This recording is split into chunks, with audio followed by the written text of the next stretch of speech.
I dumped you because you only make $10,000 a year. Poor people deserve to be thrown away. What on earth is the ex-husband misunderstanding, huh? That's just the monthly rent, though. My name is Tiffany. I am a 48-year-old housewife. I've been married to Peter for a year. Actually, I was divorced once before. I experienced divorce at the age of 45. The man I was married to back then was really terrible. He was easily emotional and blamed me for everything. He even blamed me for his lack of promotion. And after 15 years of marriage, he suddenly demanded a divorce. I was working at the time, and we didn't have children, so I thought it was okay to divorce. Or rather, my affection for my husband, who suddenly wanted to divorce after so many years together, cooled off all at once. But the divorce was complicated. It was about the division of assets. My ex-husband claimed the house we bought together was his alone. Since the house was in both of our names, if he wanted to continue living there, he needed to pay me half its value in cash. When I insisted on this, my ex-husband got even angrier. After all, I was supporting your life. Why should you get even more money? The ex-husband was angry and refused to pay any money. In the end, we had to force him to pay through a lawyer. But if I had backed down, he probably would have gotten away with it. That's how much I needed to push my ex-husband to the edge to get anything from him. And when we separated, he insulted me like this: "You money grubber. Don't bleach off others when you can't even earn for yourself." I didn't understand what my ex-husband wanted to say, but I could tell he just wanted to insult me. I tried to ignore him, but after the divorce was finalized, he kept sending me emails insulting me. "Do you enjoy squeezing money out of me? You're just a washed-up old hag who'll be alone for the rest of her life. I'll find a new wife right away. Unlike you, I have financial power." That's the kind of emails my ex-husband sent me in large quantities. Even if I classified them as spam, he kept sending them, so I ended up reading them whenever I checked. I was disgusted with myself for spending 15 years of my life married to such a petty man. I thought I had wasted so much of my life. Then I changed my email address and the registration address for the services I had been using. Thanks to that, I no longer received harassing emails from my ex-husband. Now I can finally start a new life, I thought, and threw myself into work to forget about my ex-husband. I couldn't stand being looked down on by my ex-husband, so I turned my anger into motivation and worked hard. I was originally good with computers and worked as a web engineer at a company. Since working more at the company didn't significantly increase my salary, I started working as a self-employed web engineer as well. At first, I could only take on simple or low-paying jobs, but as my track record and skills were recognized, I started to receive more and more work. I had no days off, but I kept working hard because I wanted to prove my ex-husband wrong. I thought I couldn't stop this lifestyle until I was satisfied to a certain degree, so I worked as long as my body allowed me to. After about a year of living like this, I significantly increased my income. However, it seems I was working beyond my limits. One day, I felt dizzy and almost passed out. When I realized this was bad, I collapsed on the side of the road. Fortunately, it seems someone called an ambulance, and I was taken to the hospital for treatment. When I woke up, I saw my mother and father looking at me with worry. "Tiffany, you've woken up," the mom said. "Dad, we were worried when we heard you suddenly collapsed. We thought you hadn't come home because you were busy, but then we got a call from the hospital. I thought my heart would stop. I'm sorry. I'm just glad you're okay. It's good that you didn't collapse at home." "Yeah, the doctor said it was due to overwork." "Is your job that demanding? If it's too much, we can complain to your company." "No, it's not that. I've actually been moonlighting, and I've been working without any breaks. No wonder you've made yourself sick. You need to take better care of yourself. You're right. I'm sorry. After being scolded by my parents, I reflected on my actions, and then I was admitted for tests and observation for a couple of days. That's when I found out that my attending physician was Peter. "How are you feeling?" he asked. "Oh, I'm okay." "That's good to hear. You'll be able to go home soon, but please don't overdo it." "Yes, I'm sorry." "Is there a reason you feel you have to overdo it?" "What for?" "No, it just seems like my warnings go in one ear and out the other. You're not planning to dive back into work as soon as you're discharged, are you?" Well, that reaction says it all, doesn't it? Your parents also mentioned that if you had collapsed at home, it might have been too late when you were found. So as a doctor, I can't just watch you overwork yourself." Okay. Would you like to talk about what's been burdening you?" After he said that, all the emotions I had been holding back came flooding out. I couldn't stop crying. I spilled everything to him. The terrible things my ex-husband had said, how after 15 years of marriage it had come to this, how miserable I felt, and how everything inside me was a mess. "That must have been very hard for you," he said. He just listened quietly and then spoke kindly to me. "You should do what you feel you need to for as long as you need. But please come in regularly for checkups. I have a duty to ensure my patient's health isn't compromised by overworking." Understood. I promised him that and was discharged. I continued with my main job and my side job, but I didn't work as excessively as before. I didn't want to worry him.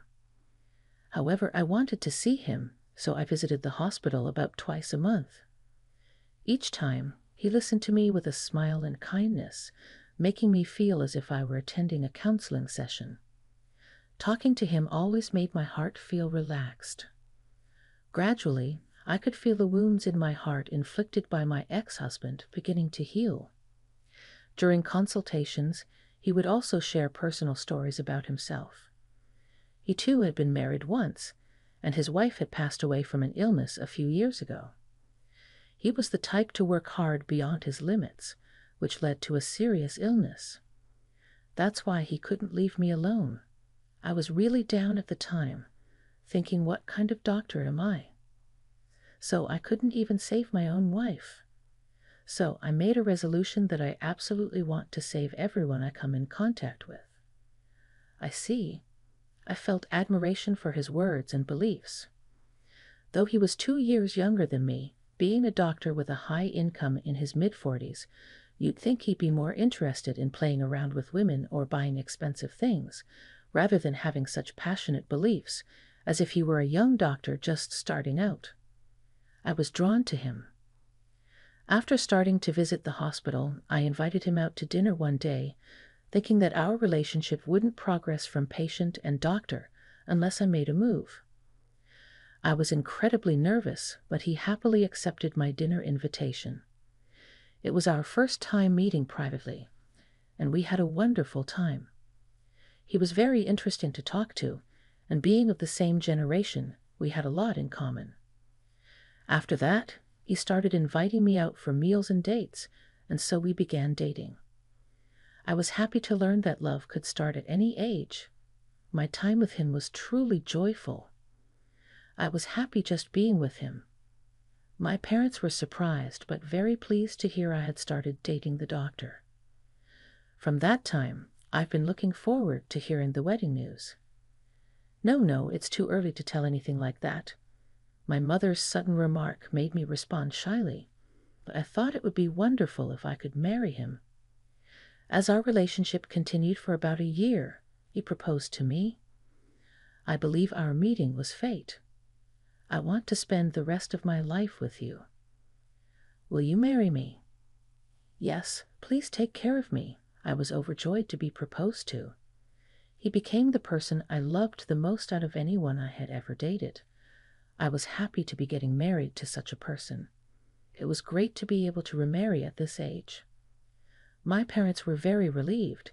His parents were also very kind and good people, and they blessed our marriage. As a married couple, our life together was truly joyful and happy. I continued my freelance work, but decided to quit my main job to focus on household duties. Not wanting to worry my husband, besides, I wanted to spend more time with him. And there was no financial worry, so there was no need to work so hard. I no longer felt the need to prove anything to my ex-husband. We were enjoying our happy days together. However, an unexpected event occurred. I encountered my ex-husband while waiting for my husband at the hospital where he worked. Planning to go on a date, the clinic closed at 2:00 p.m. that day, so I was waiting in the waiting room for my husband's work to end. The hospital where my husband worked was a large university hospital, so sitting among the patients did not cause any inconvenience. The reception staff already knew about my relationship with my husband, so they didn't mind me waiting. I was reading my favorite novel while waiting for him when suddenly someone called out to me. Tiffany, isn't it? I looked up at the sound of my name, and there was my ex-husband, Eric. Eric, what unfortunate luck to encounter my ex-husband here. And beside him stood a young woman in her 20s. They were arm in arm, but they didn't seem well matched at all. It looked more like a middle-aged man flaunting his wealth with a young hostess. You still have that unlucky look, huh? You still have that annoying face, I see. I never wanted to meet my ex-husband again, but since we had run into each other, I thought I might as well provoke him as much as possible. Huh? Who do you think you are? Don't get cocky just because I dumped you. He glared at me with a look of utter disdain. I dumped you because you were making just $10,000 a year. I bet you're still living a poor life on a yearly salary of $10,000, right?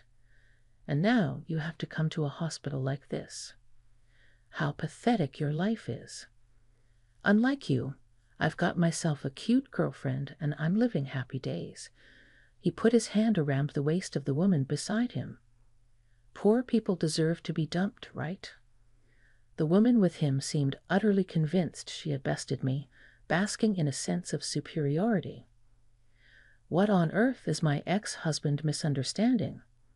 I'm earning far more now than he ever did. That's just my monthly rent, you know.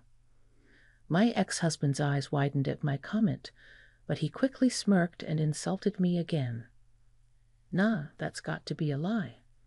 If you're going to lie, at least make it a believable one. That's just too sad. The woman laughed along with my ex-husband. Birds of a feather flock together, it seems. It's fine if you don't believe me.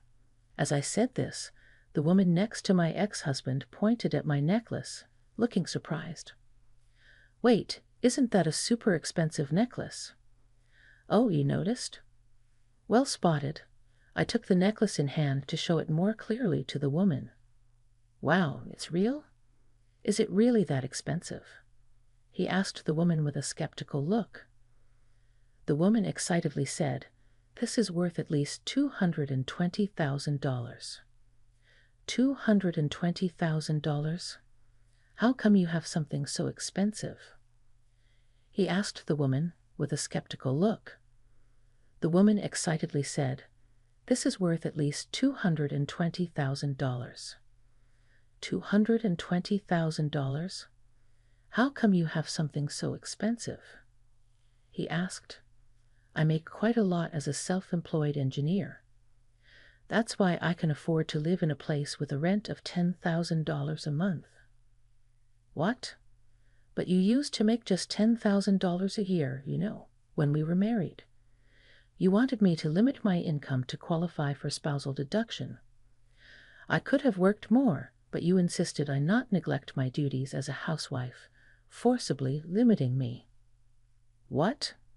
No way. He's that kind of man, domineering much. The woman quickly distanced herself from my ex-husband's side. I saw this as an opportunity and shared a particular episode about my ex-husband with her. Domineering would be putting it mildly.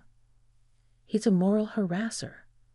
He would say things like, "I'm feeding you, I'm supporting you," in front of his entire family, and his mother would join in on the harassment. That's the worst. I wouldn't want to be with someone like that. Besides, to limit your own ability to work and then dump you for being poor is psychopathic. That's really a no-go. The woman threw harsh words at my ex-husband. Her momentum was impressive. My ex-husband shrank more and more, looking dejected. "It seems like I can't be happy with you, so let's break up." After saying that, the woman left the hospital on her own. "Hey, this is your fault." It's clearly your responsibility. I just warned her so we wouldn't have a second victim. Besides, you're the one who started talking to me. It's all your own doing. Shut up. You are flaunting your wealth. There's got to be some trick to it, like winning the lottery.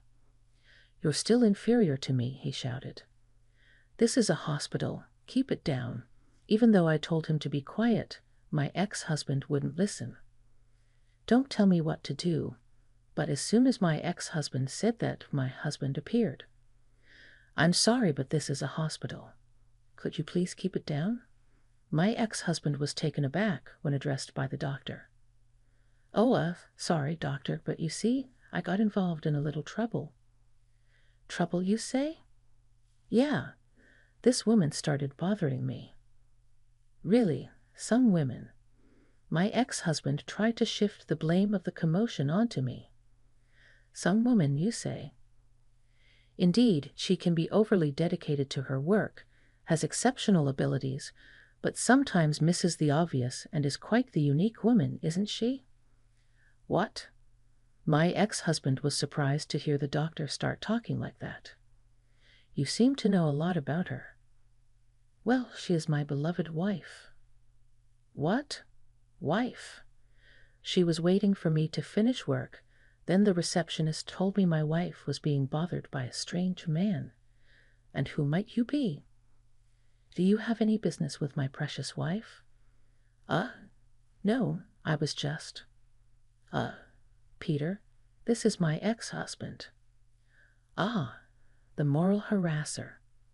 Even after divorce, you tried to continue your harassment towards your ex-wife. You're quite persistent." I was just." It seemed that at this point, my ex-husband finally realized that the eyes of everyone in the waiting room were focused on him. "What? I haven't done anything." "If that's the case, could you please leave promptly and never appear in front of my wife again?" I just happened to see her." "Shall we call the police?" "No, please, I'll leave." Saying that, my ex-husband hurriedly left the hospital. His departure was so uncool that I felt a great sense of relief. It was good to let him know in no uncertain terms that I was much happier, but all of that didn't matter to me anymore. Being able to spend time with my current husband was the greatest happiness of all. I was also glad and impressed that my husband had chased my ex-husband away from me. Later on, I heard about my ex-husband from a mutual friend. Apparently, he had racked up a significant amount of debt trying to support the hostess who was with him. And after she left him, he was stuck with a huge debt. As a result, he is now a divorced, debt-ridden man in his late 40s, a rather pitiful status. Well, it's really just desserts and truly serves him right. On the other hand, I continue to spend happy days with my husband who cherishes me the most. I look forward to creating many more joyful memories with my husband in the future.